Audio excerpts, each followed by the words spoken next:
Hello and welcome to the new member orientation and handbook training for City of El Cerrito Board, Commission, and Committee members. My name is Holly Charlotte. I am the City Clerk for the City of El Cerrito, and I'm the individual responsible for the application and appointment process, as well as providing resources to all of our members. This training will take approximately 1 hour to complete and is required training for all individuals appointed to serve on a city board, commission, or committee. The training is offered annually and covers the content of the Handbook for City Advisory Body members, which was last revised in March of 2023. The training will provide a brief introduction and overview, followed by general rules for members, and review of roles and responsibilities of all parties involved. It will also cover the Brown Act and parliamentary procedure, which govern the way meetings are ran and provide resources for additional information. I'm your mayor, Lisa Motoyama, and I'm here to welcome you to this orientation and training. So it's really nice to see you in person. I know I met a number of you guys via Zoom, so it's nice to see and put a real face to a person. First, I want to thank you for stepping up and showing up for El Cerrito by volunteering your time and your expertise to serve on a board, committee, or commission. I know this is a significant and important commitment, and I know that you all take it seriously and are prepared to engage fully in the work. And I really appreciate your taking time to learn, especially about the Brown Act, which is all about transparency and parliamentary procedures, which does trip people up. And we have a section on the code of conduct as well. Secondly, I want to welcome you to the work of the city. So you guys are officially part of the city as a member of an advisory board, a committee, or a commission. So your participation really supports the work of the city council. So we devote a significant amount of city resources to support you through staff and time, equipment, technology, to make sure that you have everything you need to do the committee and advisory board's work. And I'm chosen to be here because I'm the mayor, and I'm here to show how important this training is and how important your work is. But I also served on the planning commission for 2 terms, so I did 8 years as a commissioner. So, I learned a lot from that experience. It was a really great experience, and I hope yours will be as good. So we're here for a formal orientation. We used to not have these before, and now, thanks to Holly Charlotte, our city clerk, who really puts a lot of time and energy into this, we have this really great formal orientation to make sure that we're really covering everything you need to know. So we started doing this update and improving this work. I mean, Holly just started this like a couple of years ago to just get this up and running, and so here you are today. So all boards, committees, and commissions are formed at the discretion of the city council. And the reason that these entities exist is to help us do our work better. So we rely on you to delve further into researching items, applying your expertise and your perspective, and having more discussion than we can at the city council level. And so that you can bring your thoughtful recommendations to us. And we want to ensure that all of you will be developing work plans as part of your advisory boards, committees, and commissions, and that we want to make sure those work plans can move forward. And so to do that, we are counting on you to show up, be a quorum, to bring your best selves, and to be ready to discuss the items on the agenda. So in your capacity as advisory and bringing recommendations to council, I just want to make some distinctions about your roles and responsibilities. So it is advisory. You do take recommendations. As council, we don't have to take your recommendations. So we are elected to represent the city and to make decisions. And that's our job. So if you guys would like to do that, and maybe some of you would, I recommend running for council, and participating in advisory boards, committees, and commissions is really great training for that.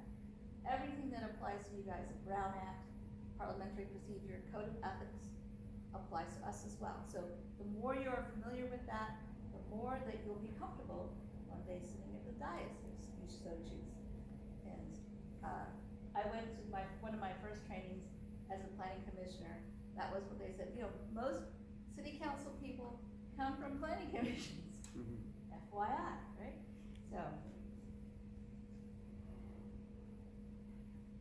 one of the things that you get as support to your advisory board or commission is a staff person. So there's staff to these boards and commissions, as well as a council liaison. But the staff person is there to support the advisory body. It is not a staff person for you as an individual, that you don't direct their work. That is their department head, their supervisor, or the city manager. And just to make that super clear. So sometimes people think, oh, you're my staff, so we're gonna tell you to do something. And everything that you guys do is really guided by your work plans for whatever direction that you have at the time. And the staff person is there to help you.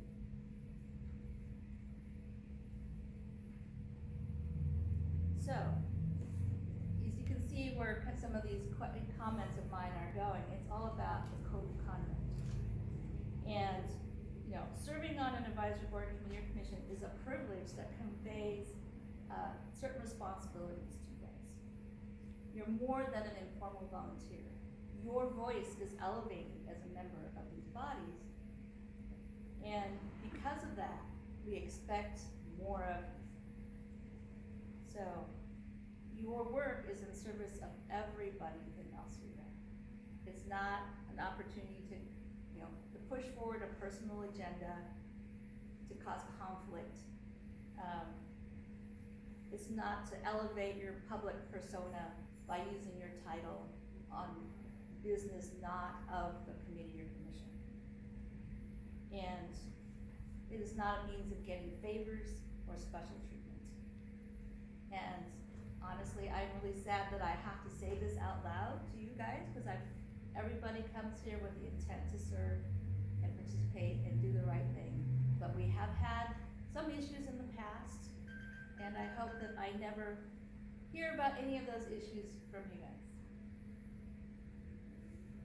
So, Holly is going to go into much more details about all these things, and I hope that you will also bring civility in all your interactions with each other and staff, and be respectful to each other in all your interactions, and treat each other with kindness and forbearance. I had a really great time on Planning Commission. Some of the issues that came before us were contentious, but it was not contentious amongst the commissioners. And I made some really great friends, and it was really meaningful to me. And I hope that you guys have the same experience. It's a really wonderful chance to do something really special for the city. And I hope that you enjoy your terms of service, and that you'll want to continue after your first term and do another term. I hope that you find it so rewarding that you'll tell your friends and recruit your friends and neighbors to fill all the seats that we have. And I hope that your efforts continue to improve the quality of life in El Cerrito. So thank you so much. Sorry to sound like an admonishment, but really I'm here to welcome you to be part of the city. And thank you so much for your service. Thank you to the mayor for a great introduction to our training today. Moving on to the types of meeting bodies. For ease of reference for the remainder of this training, I will reference all city board, commission, and committees as advisory bodies. There are two types of meeting bodies. The first is advisory and quasi-judicial, which is made up of boards who provide specific expertise, and commissions who don't necessarily have specialized experience. In El Cerrito, our boards include financial advisory and design review, while our commissions include arts and culture, planning, civil service, human relations, park and recreation, and the Citizen Streets Oversight Committee. A note on the Citizen Street Oversight Committee. While the name reflects committee, this body was formed by ballot measure and observes the rules of commissions rather than committees. The only quasi-judicial body in El Cerrito, which is a non-judicial body which can interpret law, is the City Planning Commission. The second category of meeting body are sponsored committees or working groups. These groups are formed to assist in doing work out in the community in various topics that the council has a special interest in. El Cerrito communities include those on aging, crime prevention, economic development, environmental quality, and urban forestry. Now that we have an understanding of what types of advisory bodies there are, how are these advisory bodies formed? They are formed by an ordinance or resolution of the City Council. The El Cerrito Municipal Code is a compilation of all of the ordinances passed by the City Council and includes the makeup, roles, and responsibilities of some of the advisory bodies, while others are formed by a resolution. The Planning Commission is the only advisory body that is required by law. The City Council can play this role, which is required by the California Conservation and Planning Law, or they can form a City Planning Commission to fulfill the role on their behalf. This is what the City of El Cerrito has chosen to do. Regulations related to memberships, meetings, and responsibilities are outlined in several areas, including city administrative procedures and policies, parliamentary procedure, and California law, primarily California Government Code, which includes the Ralph M. Brown Act that governs the conduct of public meetings, and the Political Reform Act, which cover conflict of interest information. The majority of general rules for members are contained in the El Cerrito Municipal Code. These rules apply to all members of advisory bodies unless otherwise specified by resolution. The first area covered is term lengths and limits. Terms are set at 4 years and are fixed beginning on March 1st and ending in alternating years to ensure that the terms of all members of any one advisory body does not end at the same time. When an unexpected vacancy comes up, the term will begin as of the date of appointment and will end when the term was set to expire. If the term is less than 4 years, this is considered a partial term, which does not count towards any term limits. For boards, commissions, and the Citizen Streets Oversight Committee, the maximum terms that can be served on a given body is 2 4-year terms. This maximum service is set for each individual body, meaning an interested individual could serve the maximum term on more than one board or commission. For city committees, the maximum was increased to 3 4-year terms in 2021. The next area covered is attendance rules for members. Excused absences are defined in the municipal code as an absence when a member provides either 24 hours advance notice to the staff liaison, or when the absence is due to an unforeseeable or unavoidable circumstance, which also comes with written notification provided prior to the next meeting of the city advisory body. Absences due to medical reasons are also considered excused for a period of up to 120 days.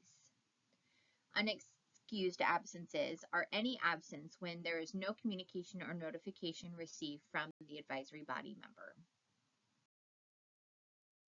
The municipal code also defines when a member is considered to have automatically resigned. This happens when a member has missed 3 consecutive regular meetings, and these are all unexcused absences, meaning there has been no communication with the staff liaison. If a member has missed half of the regular meetings in a calendar year, and this includes both excused and unexcused absences. If a member no longer resides within the city limit, they are no longer eligible to serve. And if a member has decided that they no longer wish to serve and have provided written notice of resignation. This can also occur with a member providing a verbal announcement to either city staff member or at a public meeting of the advisory body. Most of the filing and training requirements for members are adopted by resolution, some as recent as 2021. This includes several areas. The first is the oath of office, which is required of all members prior to participating in their first meeting. The form can be completed with an original signature and submitted to the city clerk at City Hall, or it can be signed electronically and emailed to the city clerk's contact email in your handbook. Within 30 days of appointment, there are also several trainings that must be completed. The first is 2 hours of ethics training, which is completed online and is required to be done every 2 years for the duration of the time that the individual serves on an advisory body. The second is a 1 hour training session, also completed online, for sexual harassment prevention training. And just like ethics, this is a training that is required every 2 years as long as the individual is serving on a city advisory body. And finally, the third one is orientation and handbook training, which is an hour to an hour and a half training, which you are completing by reviewing this video at this time. This is required when you are newly appointed to a city board, commission, or committee. It is offered every year as a refresher for all members.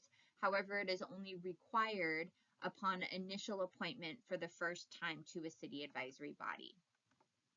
The last area is the Form 700, or the Conflict of Interest Statement. This is only required by certain advisory bodies who are more likely to have a financial interest in the decisions that they are making as a member of that particular body. In El Cerrito, this is limited to members of the Arts and Culture Commission, the Design Review Board, Financial Advisory Board, and the Planning Commission. Moving on to roles and responsibilities of the different individuals involved in the facilitation of advisory body membership as well as meetings. First is the role of the chair, or in their absence, the role of the vice chair. This person is responsible for working with the staff liaison in order to determine and set the agenda items from meeting to meeting. They are the individual on the advisory body who is responsible for presiding over meetings and making sure that the meetings are conducted in compliance with the Brown Act and that all of the business of the meeting is being conducted. They are also the individual who will represent the advisory body for anything that requires going before City Council. This can be recommendations from the advisory body or periodic or sometime annual reports of work plans before the City Council. The next role is the role of the council liaison. A council liaison is assigned annually by the City Council. This is a single member of the City Council who will attend meetings of the assigned advisory body on a quarterly basis in order to report on actions of the City Council. They are not a member of the advisory body and are required to not participate in the discussion of these meetings in order to make sure that they are not providing undue influence over the decision of the advisory body. The next role is the role of the city clerk. The city clerk's office is comprised of 2 full-time employees who are responsible for oversight of managing the membership of all of our city advisory body members. We have around 80 or 90 positions across 13 city advisory bodies. We manage the application and appointment process and interviews with City Council.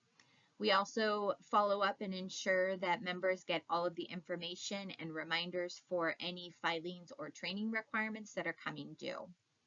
We are responsible for ensuring compliance with all of the city policies that have been set by the City Council, and this includes looking at the eligibility of individuals who have submitted an application to serve, whether or not they have met their term limits or can be reappointed for additional terms, as well as monitoring annual attendance reports to see if there is any concern about absences from an individual member. We are also responsible for working with all of our department staff liaisons to make sure that they are provided with resources and information to be able to properly play the role of the staff liaison for our city advisory bodies. So what is the staff liaison responsible for? There are several areas that they are responsible for, and then there's also some areas that's important to understand that they are not responsible for. The areas that they are responsible for as staff liaison is assisting in facilitating the meetings of the advisory body in connection with the chair of the advisory body. They're responsible for ensuring that the meeting is in compliance with all regulatory requirements, including the Brown Act and parliamentary procedure. They're there to provide advice to members in terms of what they can and cannot do in their role as an advisory body member.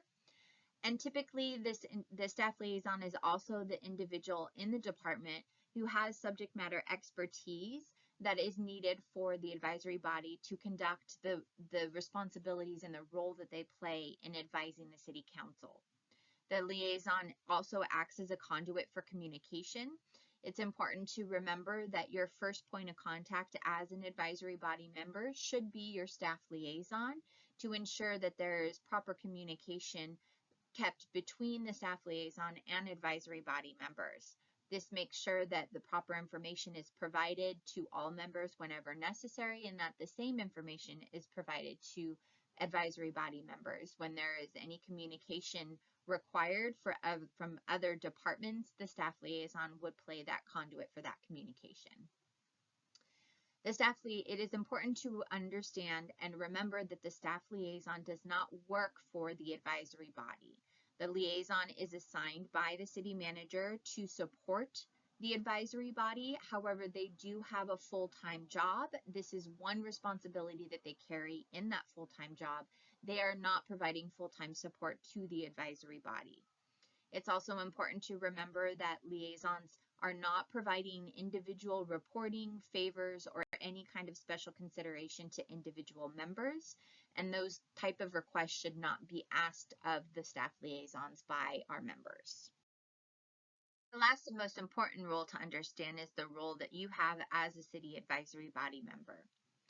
Advisory members are required to understand what their role and the scope of their responsibility is. They are required to follow all of the rules that have been set forth by the City Council, and that does include some of the things that we've previously discussed, such as the training and filing requirements, attendance requirements, and participating fully in the role that you have been appointed to serve at the discretion of the City Council.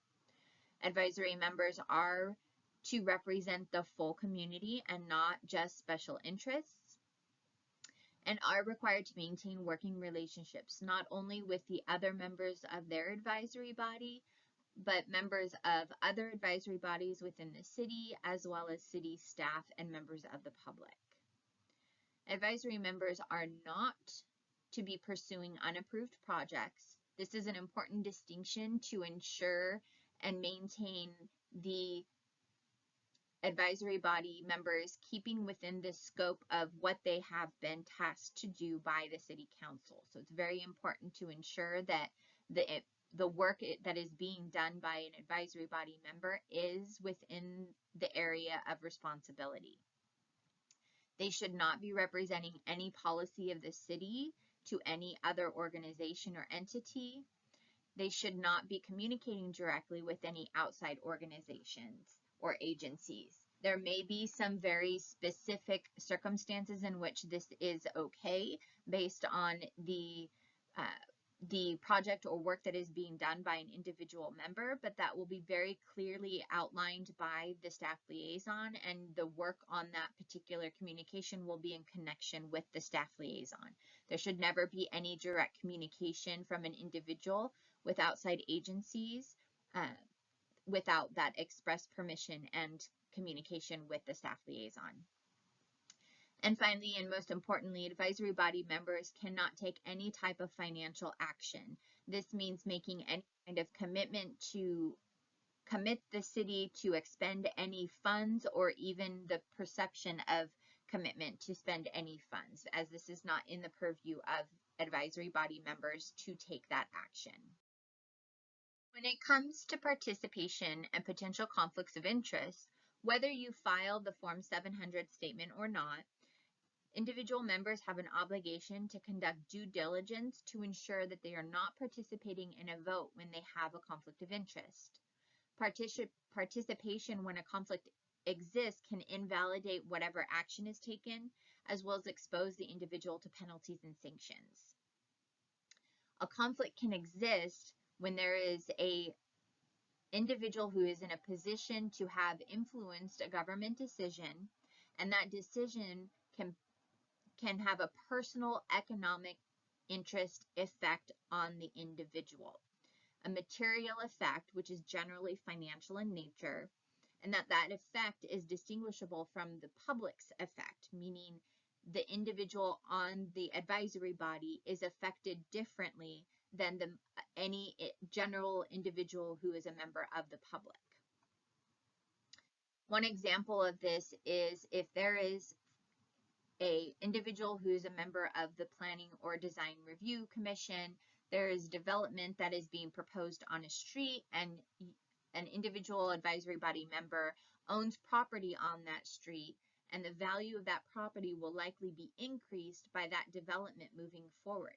You would have a personal interest, financial interest in that project going forward. If you were to vote on that and have that influence as a member of the advisory body voting to move that project forward, you have now created a conflict. So in a circumstance like that, the individual would recuse themselves and not vote on that item in order to avoid that conflict. When you're in doubt, whenever there is any doubt, an individual member should seek legal counsel, and they can do that through their staff liaison. And then finally, with regards to conflicts, there is a California Constitution regulation that prohibits any free passes or discounts to be accepted by a member of a legislative body, which does extend to our city boards, commissions, and committees. It's the no free rides regulation, and it could potentially require an individual to forfeit their office. So no free passes or discounts when taking public transit. Okay, moving on to the Code of Conduct. The Code of Conduct for our advisory body members was revised and adopted by the Council in February of 2022. The Code of Conduct is an important component of the responsibility for all of our advisory body members, and the Council has put emphasis on the importance of adhering to this code. This may repeat some of the concepts that we've discussed in prior slides, but it's important to again put emphasis on the importance of making sure that you are following the Code of Conduct as it has been adopted by the City Council. So the Code of Conduct requires that all advisory body members shall work with the City Council and the common good of the people of El Cerrito and not for any private or personal interest.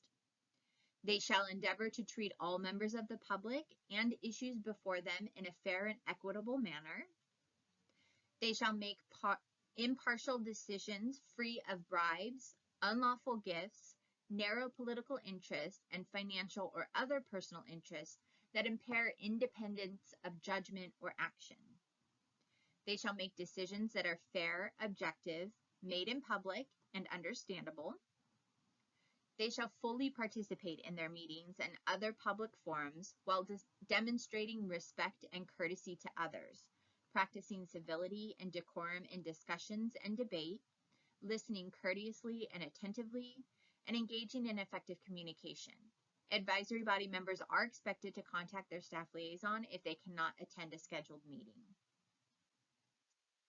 They shall act in an effective, efficient manner, making decisions and recommendations based upon research and facts in accordance with the Brown Act, which we'll talk about in a little bit, to allow full and equal participation in the public process. They shall refrain from abusive conduct, personal charges, or verbal attacks upon the character, motives, ethics, or morals of other members of their board, other boards, city staff, or members of the public. Members shall refrain from negative comments regarding any person or group based on their race, ethnicity, sex, gender identity, sexual orientation, national origin, immigration status, religion, disability, age, marital status, or membership in any other protected category. Members shall respect and preserve the confidentiality of information provided to them concerning confidential matters of the city, and refrain from disclosing any information received confidentially without proper legal authorization, nor use such information to advance the personal, financial, or private interests of themselves or others. They shall use their title only when conducting official city business and carefully consider whether they are exceeding or appearing to exceed their authority. This includes use of their title in any personal setting, community event, speech, or any activity that is not facilitated by the individual's advisory body. Members shall respect the established channels of communication with city staff, treat staff members professionally, and not attempt to pressure or influence discussions, recommendations, workloads, schedules, or department priorities without the express approval of the City Council. This includes refraining from portraying personal opinions or views as the view of the entire advisory body, and respecting the role of the advisory body chair, who is responsible for conveying recommendations of the advisory body to the City Council. No member shall attempt to solicit any type of political support from City Council or city staff, nor use their title to promote political support of any one candidate or measure. Members shall comply with all rules and regulations established by state and local law, as well as those established by the City Council. And that does include a lot of the things that we have just gone over, including the attendance rules, completing the required trainings and filings that have been adopted by City Council. Any violation could potentially result in the removal of an individual by the City Council. So it's very important, and the Council, again, has put a lot of emphasis on the importance of members who are appointed to a city advisory body in complying with the Code of Conduct and properly representing the City of El Cerrito as a volunteer member of our city advisory bodies. The next section of this training is on the California Government Code section titled the Ralph M. Brown Act, or the Brown Act for short.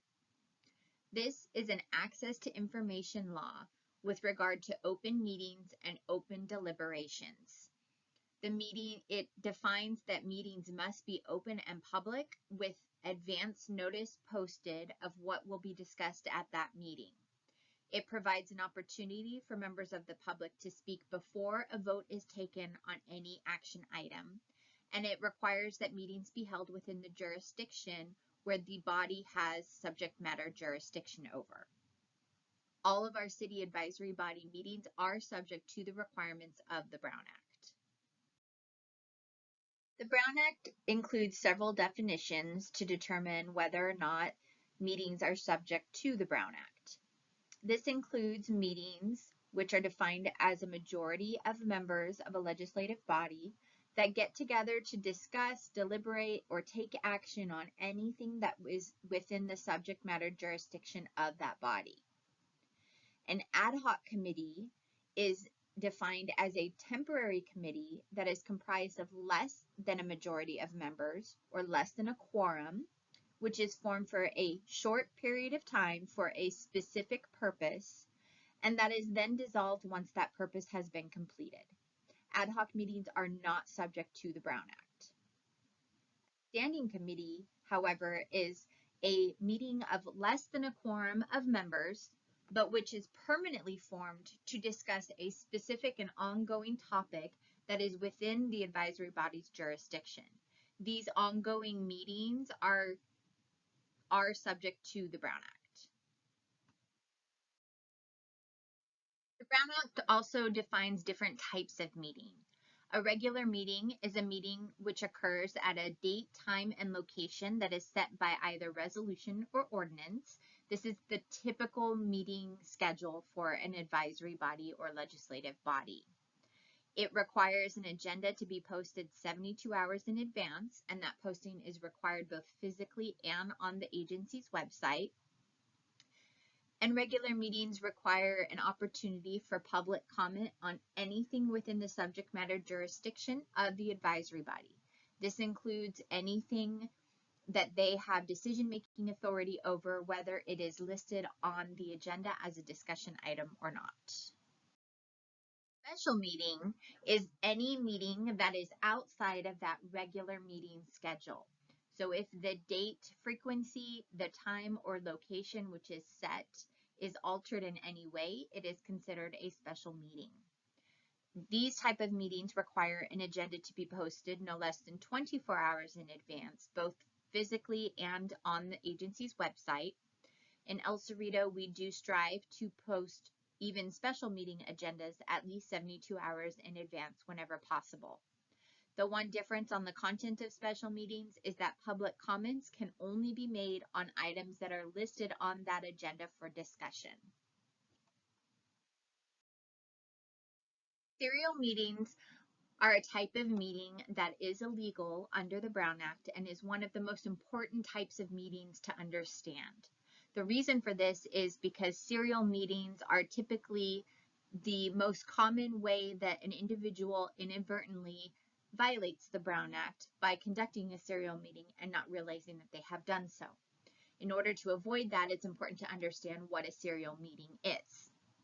A serial meeting is whenever you have a majority of members of a given body who are engaging in a series of communications, whether those are direct or indirect, and ultimately end up discussing, deliberating, or taking action on any item of business or potential business that would come before that advisory body. There are two types of ways in which a serial meeting can be done. The first is called a daisy chain. And a daisy chain is where you have member A has a conversation with member B, and they discuss business of the advisory body, including opinions, thoughts, ways in which they may potentially vote. Then member B has a conversation with member C, including information about the conversation that they previously had with member A. And then member C has a conversation with member D, and member D has a conversation with member E, etc. When this daisy chain continues and you have had a majority of the members of the legislative body having conversation about other opinions, discussing, deliberating, even though those were individual contacts between less than a quorum, it has now created a serial daisy chain meeting, which is a violation of the Brown Act. The other type of serial meeting is called a hub and spoke. This is where you have one central person who is having conversations one-on-one with more than a majority of the members and is disseminating information among them. So this, rather than having person A talk to B, B talk to C, you have member A talking to member B, and then member A talking to member C, member A talking to member D, etc. And now you have also engaged in a series of communications, which has created a serial meeting. It is very important to understand this concept because it is easily violated unintentionally. The most common way that it is unintentionally violated is by having these type of communications with email chains. So it is very important, and the staff liaisons for your advisory bodies will advise you of this and will practice this, that you should never be sending communications to all of the members of an advisory body. Any communication, email communications, should not be forwards or chains of other previous communications and should not be sent to all members of the advisory body. Anytime someone responds to an email in that circumstance, you now potentially have caused a serial meeting just by responding and providing information to all of the members of the advisory body outside of a publicly noticed meeting. The Brown Act specifies specific information that is required to be contained on the posted agenda, which serves as notification of the meeting and information that will be discussed at that meeting. This includes the meeting date, time, and location, and who members of the public can contact if they have any accommodation needs. It requires a description of each item of business, and any item of business that is not listed cannot be discussed. If an item not listed were discussed and potential action were taken, then there would not have been proper notification for a member of the public to decide if they wanted to participate in providing comments in that discussion or hear the deliberation and participate in a meeting. So it's very important to remember that the Brown Act requires all of those items of business to be listed, and if they are not listed, they cannot be discussed. The agenda also has to contain an opportunity, as I mentioned previously, for public comments. Regular meetings require any comments that are within the subject matter jurisdiction of the advisory body, whether it's listed on the agenda or not, and as well as public comment on the items that are listed on the agenda. So there's 2 areas for regular meetings as opposed to a special meeting, which only requires to have the opportunity to comment on items listed on the agenda. The agenda must be posted 72 hours in advance of the meeting or 24 hours for a special or emergency meeting. And again, the intention of this is that there is sufficient notification to the public of what the legislative body will be discussing so they can make the determination if they want to attend and hear that meeting or not. There are also several requirements surrounding meeting materials and when that information is provided and accessible to members of the legislative body as well as members of the public. This is a 72-hour prior deadline for meeting materials. If information is made accessible to members of the advisory body, it must at the same time be made accessible to members of the public.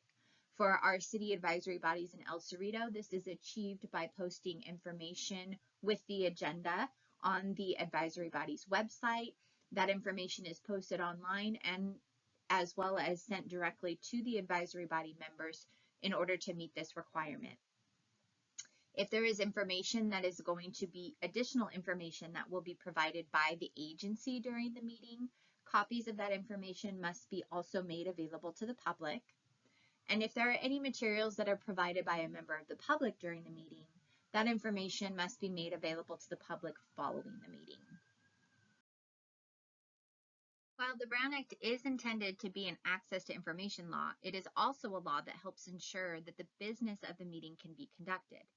Discussion at any given meeting is limited to what is listed on the agenda. Meeting discussion is not equal to discussion between members of the advisory body and members of the public.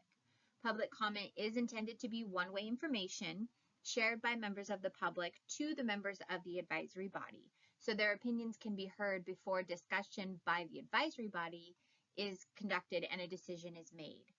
Dialogue and discussion should only be between members in order to move efficiently through the business on the agenda.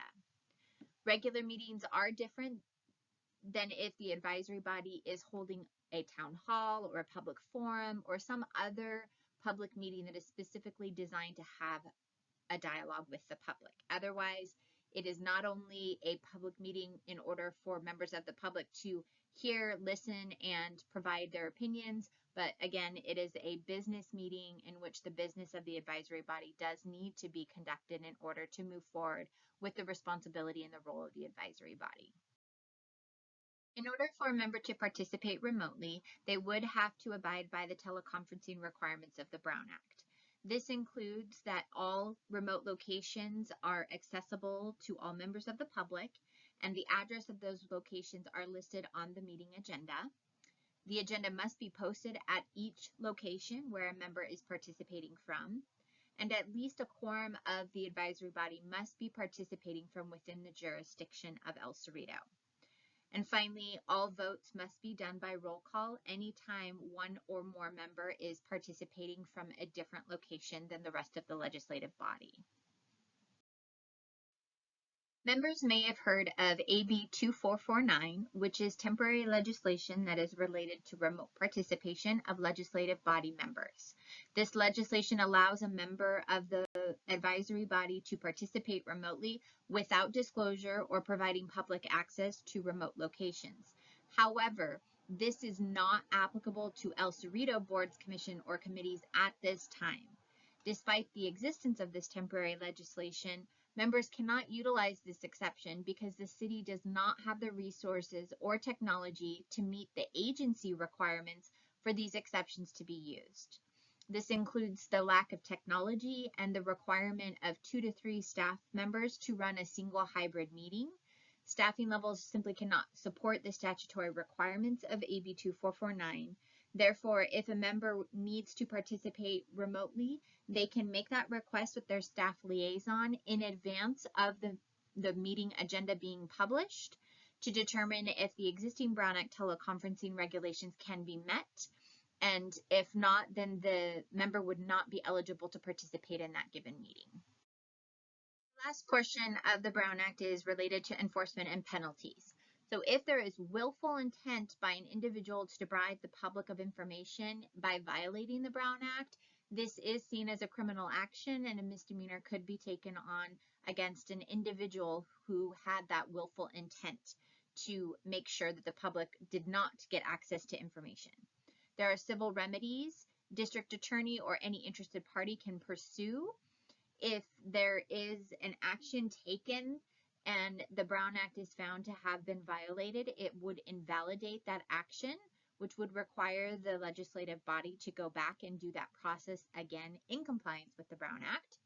There are demands to remedy and attorney's fees if the party prevails. Next, we're going to move on to parliamentary procedure, which is the second area of regulations that govern how meetings are run.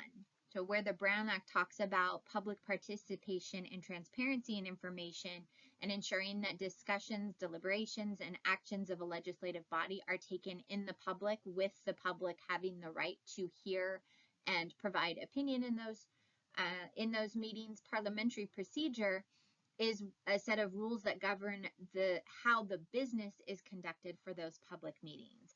It covers things such as decorum, quorum, motions, and votes. In the city of El Cerrito, the city council has adopted the use of Rosenberg's Rules of Order as the type of parliamentary procedure that all legislative bodies for El Cerrito follow, including the city council. And this section is going to review information from Rosenberg's Rules of Order. The first area that is covered by parliamentary procedure is called decorum. The chair is the individual member who is responsible for facilitating the meeting, ensuring the business is conducted, and that individual members have equal opportunities to speak. Therefore, standard decorum calls for a member to request with the chair permission to speak prior to doing so. Parliamentary procedure does not require that the format of a discussion item be conducted in a specific order. However, in general, there are typically two ways in which a discussion item will flow. It would be one way begins with the chair reading the agenda item title to announce the item and asking for the staff report or presentation of information. Once the information has been relayed, there is a request for the advisory members to ask any clarifying questions related to the information provided. Following member questions, the chair would ask for requests to speak by members of the public, and after the public comments are heard, it would come back to the body for members to express any comments, concerns, opinions related to the action being requested, or any additional questions that may have come up from public comment.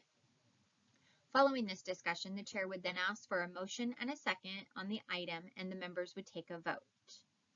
This is one of the more common ways in formatting an agenda item and is the typical process that the City Council follows. A variation of this format is to have a motion and a second made following the presentation of information. In this order of format, following the motion, there would be discussion amongst the board, public comment, followed by a vote.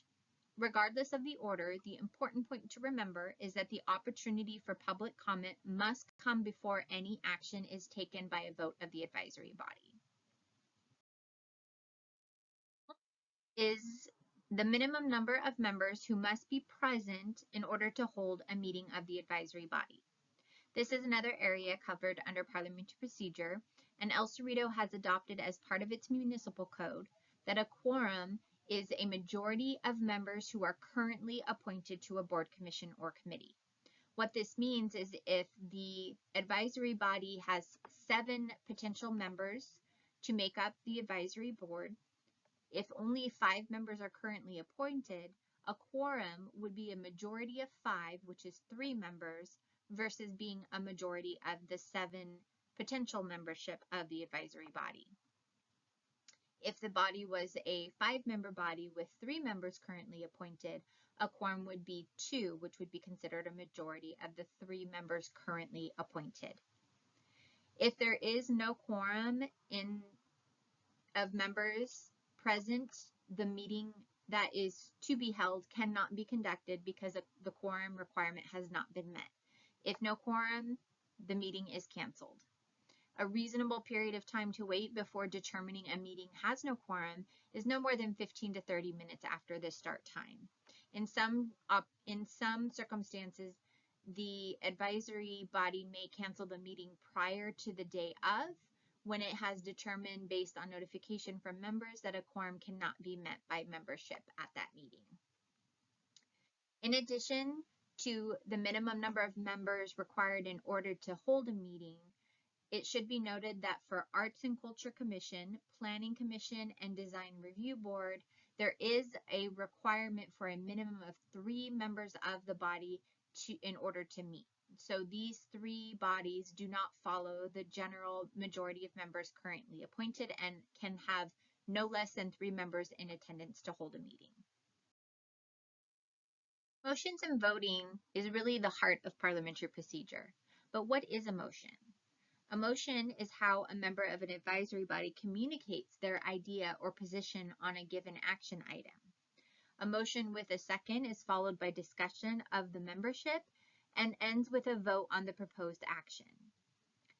Parliamentary procedure for Rosenberg's Rules of Order does limit no more than 3 motions to be considered at any given time. This means a motion that has not yet had a vote taken are limited to 3. Voting is conducted on the first and most recent motion first. Rosenberg's Rules of Order goes further to define 3 primary types of motions. There is a basic motion, which is the first idea that is introduced by a member of the advisory body for consideration.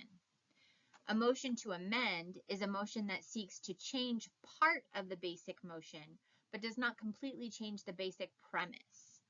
A motion to amend can also be done as a friendly amendment, which simply requires agreement by the person who made the main motion and second. If that's the case, the basic motion would just be reworded. It would not be considered a second motion to amend that would be on the floor. The third type is a substitute motion. This is the introduction of a second idea that is completely different from the main motion. At any time, any motion that has been made can be withdrawn by the person who made it. It does not require a second or a vote in order to remove the request to vote on a motion. Again, there can be no more than 3 motions on the floor, which means they again have not been yet voted on at any given time. So as an example, a basic motion would be a motion to approve construction of a restaurant at a specific development site. A motion to amend that basic motion would be amending to include a restaurant with outdoor dining at that site. Again, if that motion to amend is agreed upon by the person who made the initial motion, it would be considered a friendly amendment and would be considered one motion with one vote. If the person who made that basic motion did not want to change their motion or did not have any interest in having outdoor seating as part of the restaurant, they could decline that, and that would become a motion to amend and would become the second motion on the floor. And then a third example of a substitute motion would be a motion then made to approve construction of a park at that site, which replaces the construction of a restaurant at the site and changes the basic idea of the main motion. If you have all 3 of these motions made and none are voted on, the first one that would be voted on would be the substitute motion. So the body would vote on whether or not to approve construction of a park at that site. If that motion passed, then you would move on to the next item. If that motion failed, then the body would go to the next second motion that was made on that motion to amend for a restaurant with outdoor seating. If that motion passes, you would move on to the next item. If that motion fails, you would then go to the basic first motion that was made and vote on the restaurant at the site. If that basic motion also fails, you are now still on the same agenda item without having taken action, and there may be additional discussion by the body, or there may be a determination that no action will be taken at that time on that given item. Motions are subject to discussion and debate. However, Rosenberg's rule of order does not limit the length of debate. However, there is a caveat that the chair of the advisory body does have the discretion to decide to move forward on an item and take action. So essentially, the chair has the discretion to determine that the discussion has gone on long enough and that a action needs to be taken one way or another. Some exceptions to the discussion and debate include motion to adjourn, recess, or table. These three motions are not subject to discussion or debate. It is a simple yes or no question that is put out by one of the members, and it is voted on and either pass or fail. There is no discussion about whether or not that motion will be moved forward, modified in any way. A motion to adjourn is simply a request by a member asking that the meeting end if there are still items remaining to discuss. A motion to adjourn is not required at the end of a meeting when the business of the meeting has concluded. It is only if there is a request to adjourn the meeting prior to all of the items listed on the agenda being discussed and completed. A motion to recess is a motion that does require a majority vote and is essentially a request to immediately take a recess or a break. So this is typically seen when you have longer, very robust meetings and you have a member who wishes to take a short, brief recess in order to get some water, have a bio break, whatever it may be, and then comes back and the group would continue the meeting from there. A motion to table is a motion to end the discussion, and that can contain a date and time to continue that discussion or simply to bring back that item at a future meeting.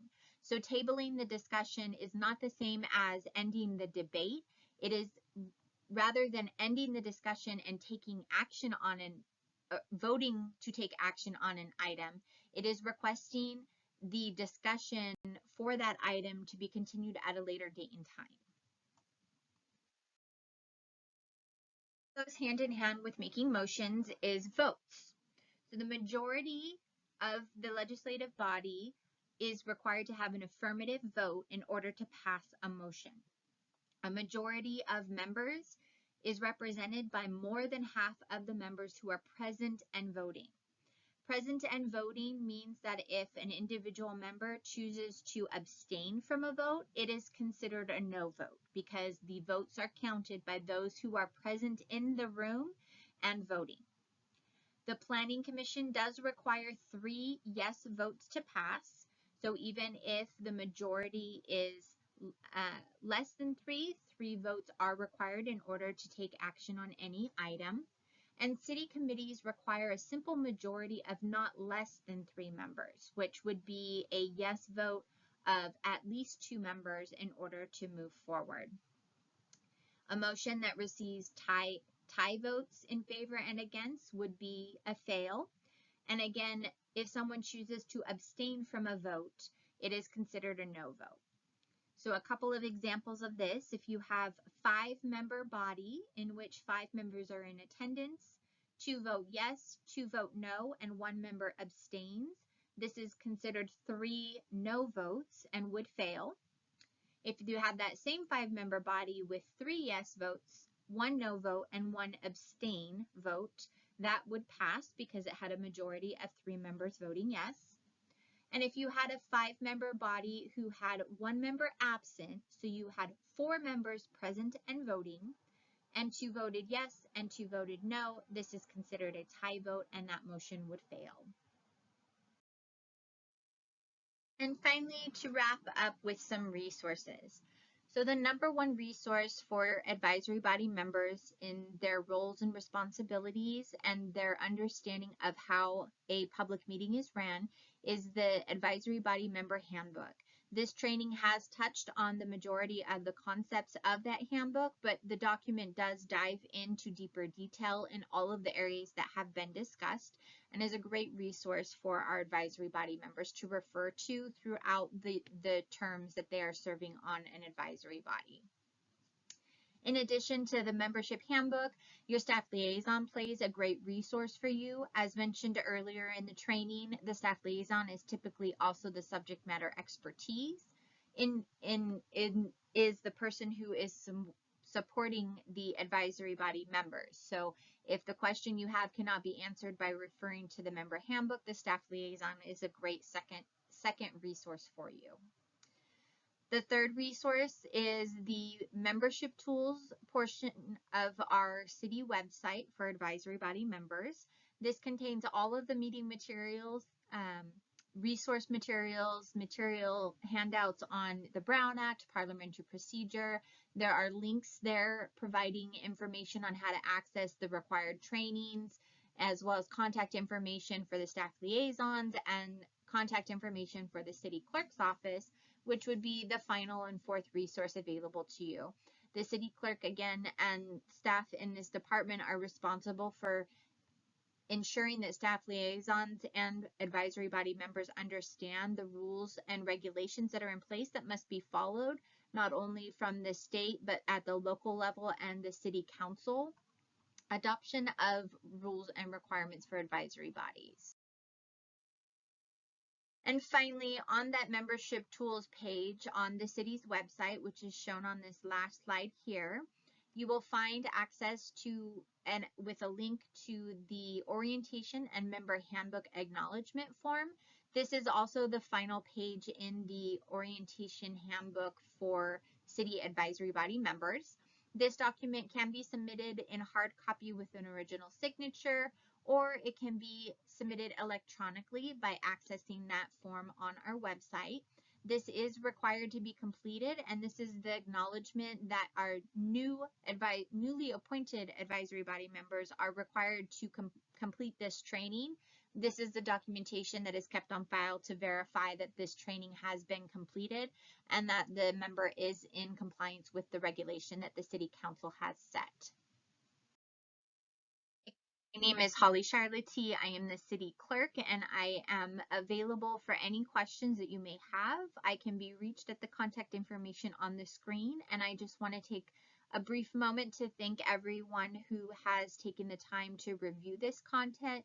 In particular, if you are an existing advisory body member and are just ensuring that you are refreshing yourself on the rules and requirements of being an advisory body member. And on behalf of the City Council, I want to again thank you for your time volunteering your services and commitment to the community of El Cerrito. Thank you so much.